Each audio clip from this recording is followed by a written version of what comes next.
इसमें भी जो हमने शिलान्यास किए वो चुनाव के लिए नहीं किए थे, आज उसको धरातल पर उतरते हुए देख सकते हैं, उद्घाटन कर चुके हैं।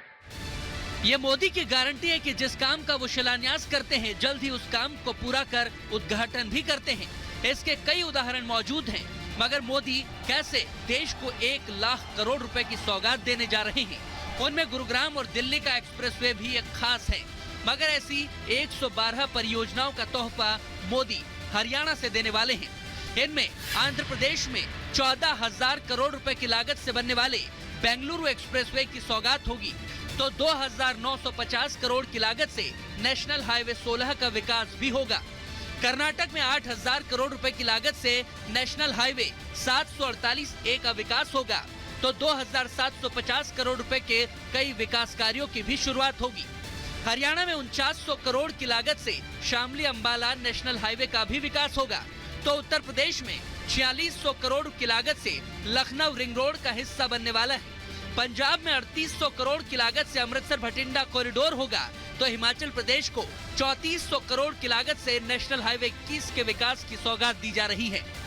इसके साथ ही देश के कई राज्यों में 32,700 करोड़ रुपए की 39 अन्य परियोजनाएं भी शामिल हैं, यानी ज्यादातर राज्यों को कुछ न कुछ मिल रहा है। वैसे तो मोदी की ये विकास यात्रा कई दिनों से जारी है।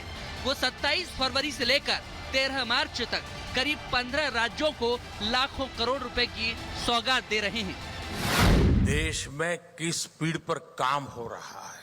पिछले 75 डेज में मैंने करीब 9 लाख करोड़ रुपए के प्रोजेक्ट का शिलान्यास और लोकार्पण किया है।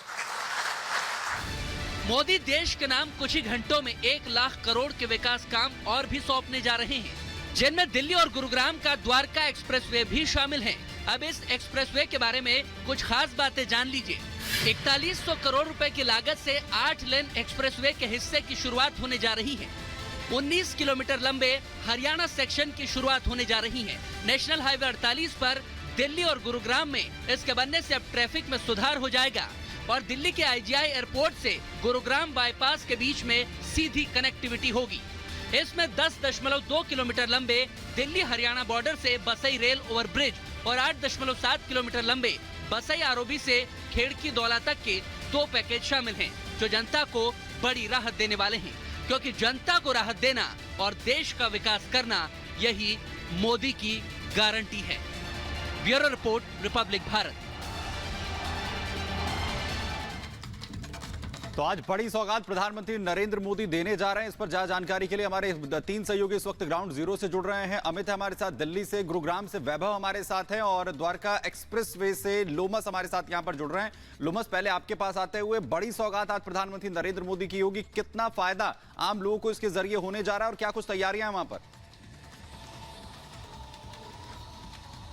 बिल्कुल आपको सुमित मैं बता दूं कि देश में विकास की गंगा बह रही है और उसके सूत्रधार पीएम मोदी है। साफ तौर पे आप देख सकते हैं कि लगातार ही हाईवे का निर्माण किया जा रहा है और उनका शिलान्यास किया जा रहा है। साफ तौर पे अभी हम द्वारका एक्सप्रेसवे पे मौजूद हैं और कुछ ही देर के बाद यहाँ पीएम मोदी पहुंचेंगे। उनके द्वारा ये एक्सप्रेसवे का उद्घाटन उनके द्वारा किया जाएगा। साफ तौर पर आप देख सकते हैं, यहाँ पर आप देख सकते हैं इस एक्सप्रेसवे को एक्सक्लूसिव रिपब्लिक भारत पे 8 लेन का ये एक्सप्रेसवे है और इसके शिलान्यास के बाद जो यहाँ के लोग हैं, द्वारका के लोग हैं, जो गुड़गांव के लोग हैं, जो तमाम लोग जाम में लगातार फंसते हुए नजर आते थे, घंटों का जाम रहता था, अब वो पूर्णतः जाम से उनको राहत मिल जाएगी। और साथ ही जो लोग यहाँ पे इंटरनेशनल हवाई अड्डे से बाहर निकलते थे और उनको गुड़गांव जाना होता था तो काफी लंबा जाम उनको झेलना पड़ता था, तो उस जाम से भी पूरी तरीके से राहत मिल जाएगी। और साथ ही और जिसको मुंबई का सफर करना हो, दिल्ली से निकलकर मुंबई जाना हो बाय रोड, उसके लिए भी ये कनेक्टिंग जो एक्सप्रेसवे है काफी यहाँ पे राहत की सांस देने वाली है। और साफ तौर पे कुछ देर के बाद जब पीएम मोदी पहुंचेंगे,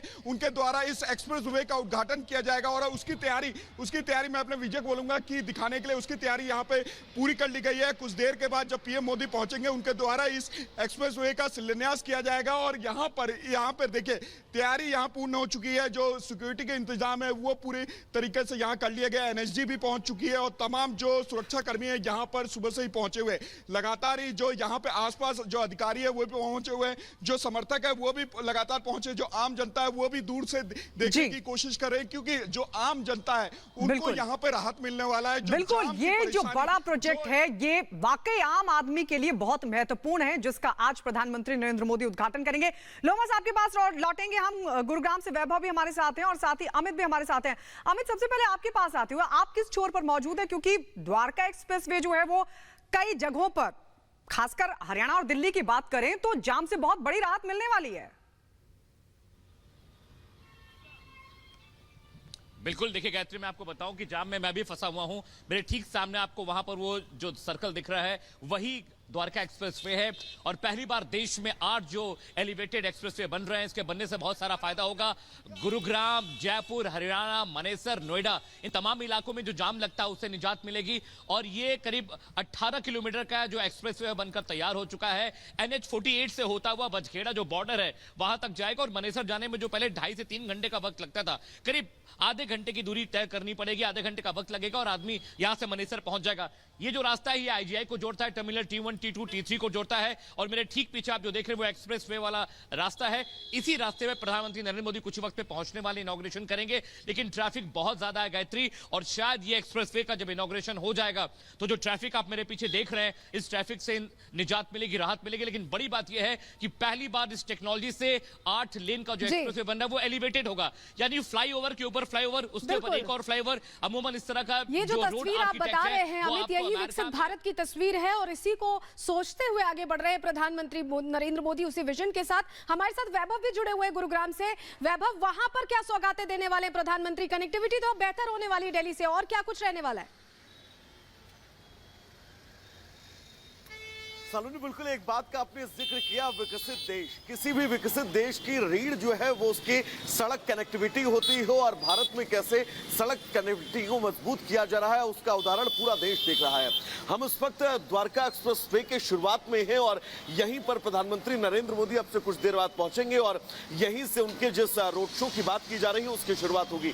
यहाँ पर आप देख सकते हैं, दरअसल इस रूट पर इस वक्त आपको चारों तरफ ट्रैफिक नजर आ रहा होगा, लेकिन इस द्वारका एक्सप्रेस वे के उद्घाटन के बाद से एक आंकड़ा अनुमानित ये है कि तकरीबन 12 लाख निजी वाहनों का लोड जो है वो इन एक्सप्रेसवे से जो है वो कम होगा।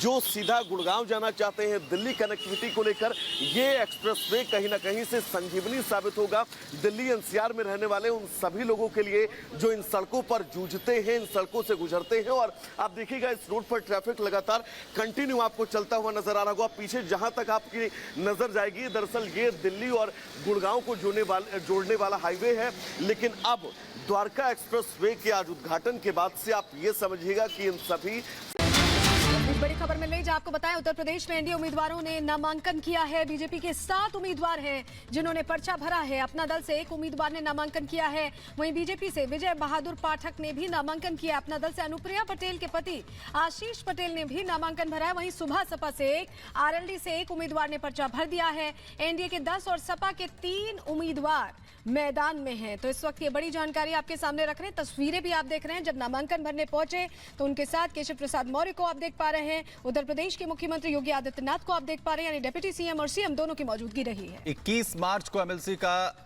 जो चुनाव है वो होना है, जिसके लिए प्रत्याशियों की तरफ से पर्चा यहां पर भरा गया है। एनडीए ने 10 उम्मीदवारों को मैदान में यहां पर उतारा है। वहीं उत्तर प्रदेश में इन उम्मीदवारों की तरफ से पर्चा भरा गया है। बीजेपी के 7 उम्मीदवारों ने अपना जो नामांकन है वो यहां पर दाखिल कर दिया है। बीजेपी के 7 उम्मीदवार, इसमें सुभा सपा से 1, आरएलडी से 1 उम्मीदवार की तरफ से पर्चा यहां पर भरा गया है। तो एमएलसी के चुनाव को लेकर जो शुरुआत है वो यहां पर जद्दोजहद की हो चुकी है। और वहीं तस्वीरें भी हम आपको दिखा रहे हैं जहां पर एनडीए के उम्मीदवार किस तरीके से नामांकन दाखिल करने के लिए पहुंचे।